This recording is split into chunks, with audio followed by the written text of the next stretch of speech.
Hello, I'm Natalie. And I'm Azalea. And today we will be viewing the wild cell in its natural habitat, the jungle. The plant cell makes up every plant in this jungle, but today we will be focusing on one plant in particular, the carrot. As we zoom in on the cell, we can see that the carrot is made of not one substance, but many separate cells. Here's the common plant cell. It is surrounded by a protective cell wall.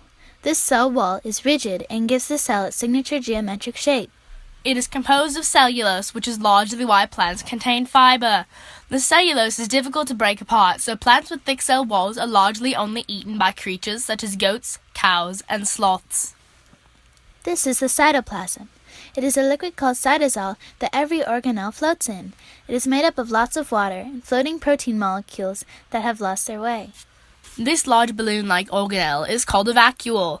It stores water, food, and it helps digest and remove waste materials. It makes up about 1/3 of the cell. This membrane-bound sac can be filled with water to provide turgor pressure, which helps reinforce the cell's shape. The cell's cytoskeleton also helps make up the cell's shape. These tube-like structures act as the bones of the cell. Here you have a plastid. This organelle is one of the main differences between plant and animal cells. This plastid contains chloroplasts. Chloroplasts allow the plant to take in sunlight and transform it into food that the plant can use.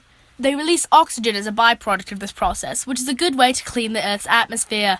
The plastids actually started out as bacteria that the cell ingested to gain energy, but the humble plastid showed it a better way to get energy and started a symbiotic relationship in the cell. Another type of plastid is the amylioplast. The amylioplast is a specialized sac that stores starch. The amylioplast is present in foods such as bananas, potatoes, and corn. This jelly bean-shaped structure is an organelle called a mitochondrion. Mitochondria take protein from the lysosomes and turn it into energy that the cell can use to power its various organelles. A mitochondrion has folds of membrane on the inside to increase the surface area on the inside of the organelle. Similar to the plastid, mitochondria started out as a prokaryotic bacteria before they became part of the eukaryotic cell. These tiny oval-shaped organelles make up the Golgi apparatus. The Golgi bodies receive and package proteins and lipids and send them out into the cytoplasm. Sometimes these packages end up in the lysosomes where they are broken down again. Here is a peroxisome. Although they are present in both plant and animal cells, in plant cells their primary use is to break down fatty acids and turn them into sugars. They also assist the chloroplast. This maze of tubes and passages is the endoplasmic reticulum. These act as tiny tubes that can produce and carry nutrients. This is the rough endoplasmic reticulum, or rough ER. The rough ER gets its name from the ribosomes that cover its surface and give it a rough appearance. Ribosomes are tiny cell structures that produce protein. The ribosomes attached to the thin membrane, or ER, produce proteins that are transported in the ER where they can form pockets. Secretory vesicle comes by and breaks off those pockets and transports them to the Golgi bodies. Unlike the rough ER, the smooth ER is not covered by the ribosomes. Its main job is to transport proteins produced by the rough ER.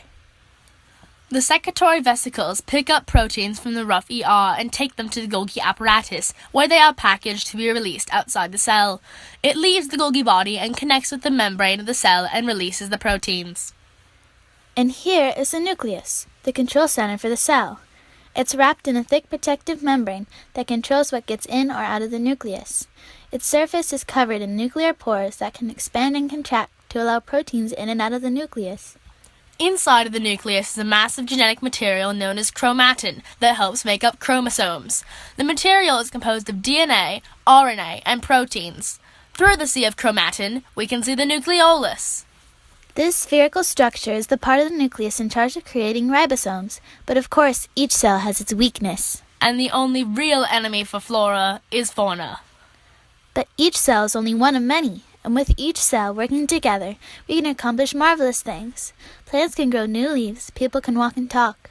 But there is a constant struggle between plant and animal, flora and fauna, humans and food.